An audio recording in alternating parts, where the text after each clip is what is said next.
Today on Hot News, you may be hitting the books, but they're hitting you right back. The growing problem of textbook injuries.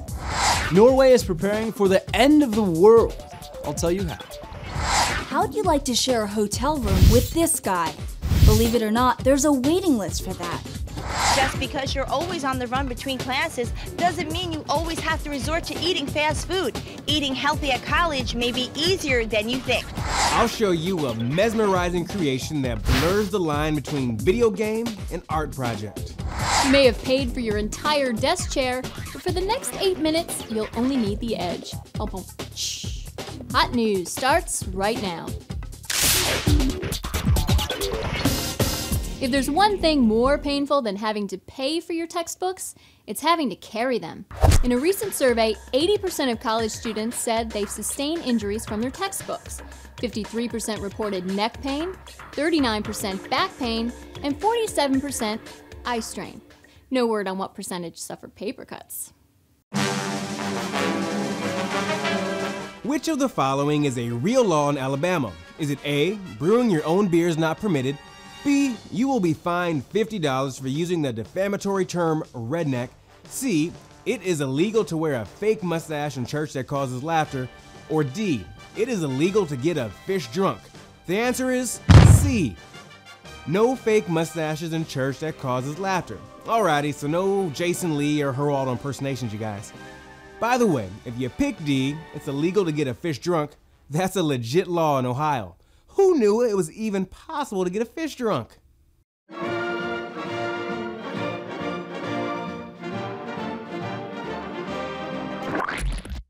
Planning a trip to Serbia?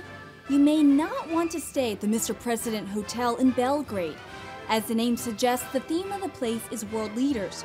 Each of the 61 rooms is decorated with portraits of leaders past and present. Perversely, the most popular room is the one that features Hitler, and it's booked until 2009. I can't imagine having sweet dreams there. The United States is the fattest nation on Earth, but what's the fattest state in the country? The answer before you can wolf down that double-glazed donut.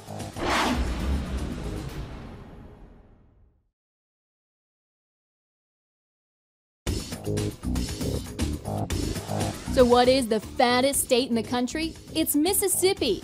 1 out of every 3 adults there is obese. If I were Tennessee, though, I'd be a little nervous. Check this out. Doesn't it kind of look like a sandwich?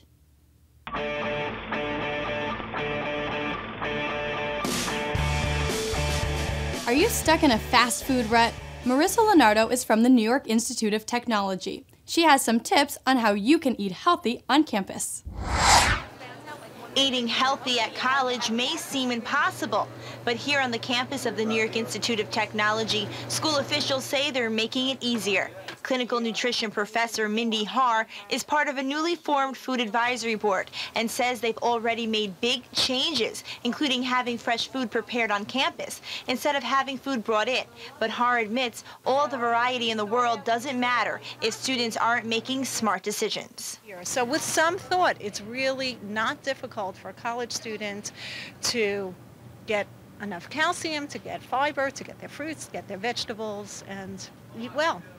Some selections include a salad bar, fresh sushi, and healthy snacks. And students we spoke with say they like the new changes. Now it's better, and they make it right in your face, so that's a good thing.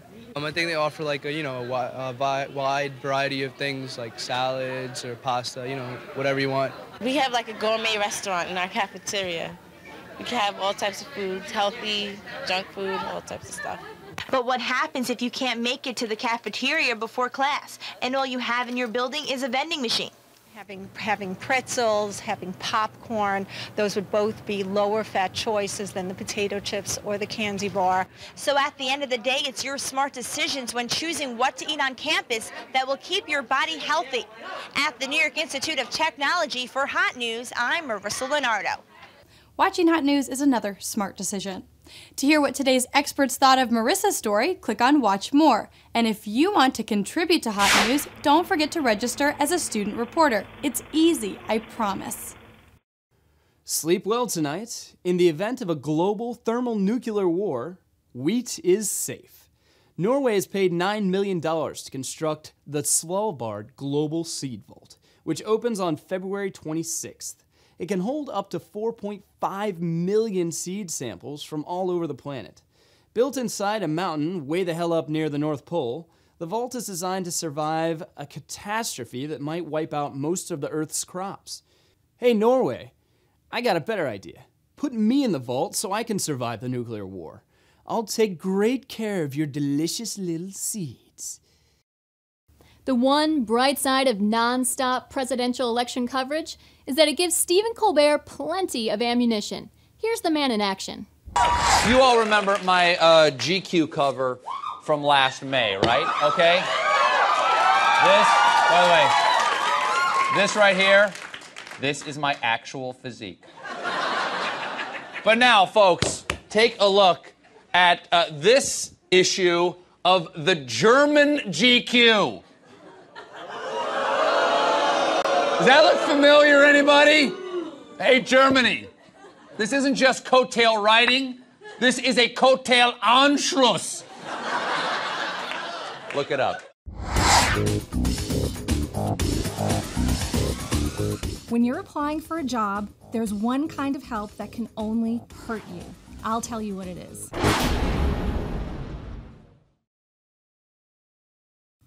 When you applied to college, your parents probably visited the schools with you and proofread your essay.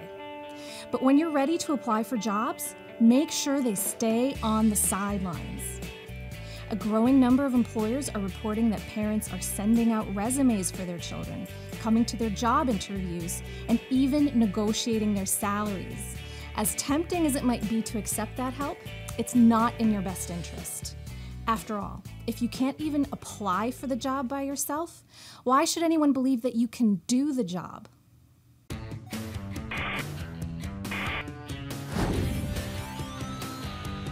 Some people say that games can't be art, but those people are not Genova Chin. He earned a master's degree in fine arts from USC, and part of his thesis was flow. You're this cute little sea creature. Swim up to a smaller creature and you eat it. Yummy, delicious. The more you eat, the more you grow and evolve. But as you travel deeper underwater by eating the guys with the red dots, you'll encounter larger and larger creatures, and you look an awful lot like lunch to them. Flow is extremely low pressure, the music is soothing, the graphics are soothing, and even the way you keep growing extra legs is soothing. Whatever, Antonio. Well, it's the end of the show. I was trying to think of some sort of catchphrase for saying goodbye every day. How's this? Oodles of toodles. Too cutesy? Well, if you've got a better sign-off, drop me a line at feedback@hotnews.tv. The winning idea will get $500, and Hot News staff may not apply. Aww. Oodles of toodles, everybody. I sound like Flanders. See you later, guys.